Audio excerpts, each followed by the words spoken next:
"28 civilians were found dead on New Year's Eve in Nouna town in northwestern Burkina Faso," the government said.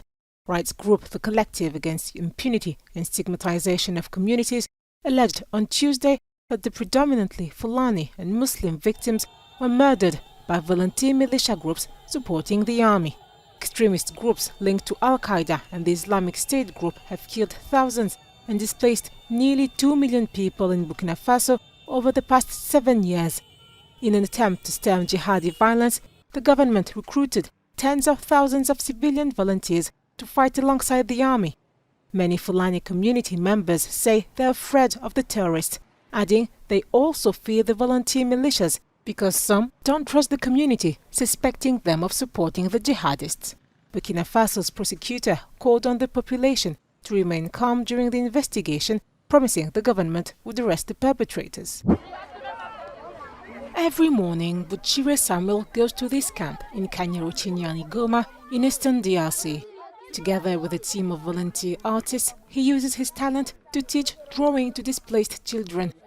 The aim is to give them hope through art therapy while providing them with psychological support centered on artistic expression. The blank papers are colored under their brush to represent peace, security, and their difficult everyday life. I am a displaced person. I came here to learn with others. I had a good teacher who teaches me how to draw. Now I'm drawing our flag to show that I can never forget our country. Even if Paul Kagame takes us anywhere, I can never forget Congo. That is why I'm drawing. I also draw to keep hope. Unable to go to school, many children come here every morning to learn. On that day, Buchire Samuel and his team accompanied the 100 or so pupils who attended the one-of-a-kind class. We supervise these groups because the children have fled war. They are traumatized and stressed. We think that through art we can contribute to giving them back their zest for life, because when they draw, they feel free. They can't go to school anymore. With painting, here, they are freed from a weight and they give a message to the whole world. During the course, the kids leave the hardships of camp life behind them. Kavira Sikuli brings her son every day. The dark episode of displacement while fleeing fightings between the Congolese army and the M23 rebels is unforgettable. The M23 chased us out of our home in Rutshuru, and we came here in Igoma. Our children were traumatized because of the M23 bombs and bullets. When we came here, we met those volunteers who are teaching our children to draw. Thank God. For months, the war has triggered massive population displacements.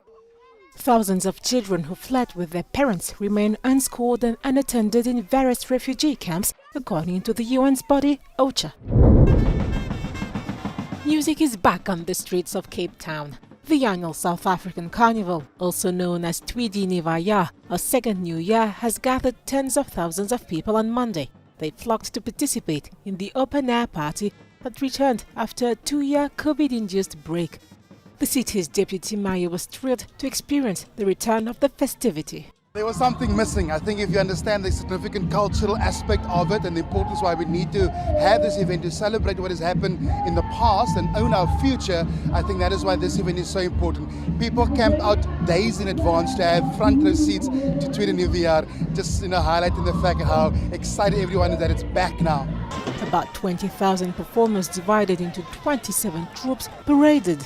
In impoverished, crime-ridden communities with high unemployment rates, joining a band offers some a way out. Music is what kept Siraj Allen from taking a more dangerous path. So in the clubs, and then I saw the trumpet, then I got interested in playing the trumpet, and then afterwards my mother bought me a trumpet, and then I started to play in the clubs. So then after 6 years I started to study music, and that is where it all happened. The 30-year-old is now a professional musician. He coaches the Players INC Band, which is made up of 150 instrumentalists. The co-director of the Players INC Minstrel Group firmly believes the bands have a social role to play in these communities as they serve the youth. Most of the clubs are registered as MPOs and NGOs, and the amount of giving back that we do for having a club, so it's quite substantial, because for many of our kids that is part of our clubs, some of them won't have any food at home and all of that stuff. So they would come to the clubs because we offer a home meal for them, we offer them drinks, we take them to different areas that they can experience how other people stay in other areas as well. The Cape Town parade has its roots in colonial times when slaves were allowed to relax on the day after New Year's Day. It now celebrates the city's rich culture and marks the start of a weeks-long competition where minstrels face each other for the best troupe title. The Democratic Republic of Congo's last surviving World War II veteran, Corporal Albert Kanyuku, will be buried on Friday. The Congolese film director José Adolphe Voto made the announcement. One of his latest works, titled L'ombre des oubliés, or The Shadow of the Forgotten, focused on the life of late Albert Kanyuku. Family members of the corporal announced last year that he had died on November 25, 2022, aged 100 years. Corporal Albert Kanyuku was honored last June by Belgium's King Philip. He was one of the estimated 25,000 soldiers of the Belgian Congo Army La Force Publique, deployed to fight alongside Belgian troops during World War II. The Corps gathered Congolese men, many of whom had been forcibly enlisted into the Belgian colonial army.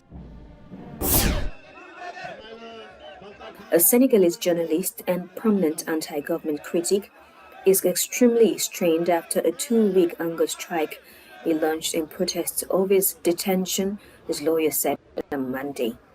Pape Al Niang, head of the Dakar Matin online news site, was arrested on November 6 and charged with revealing information likely to harm national defense.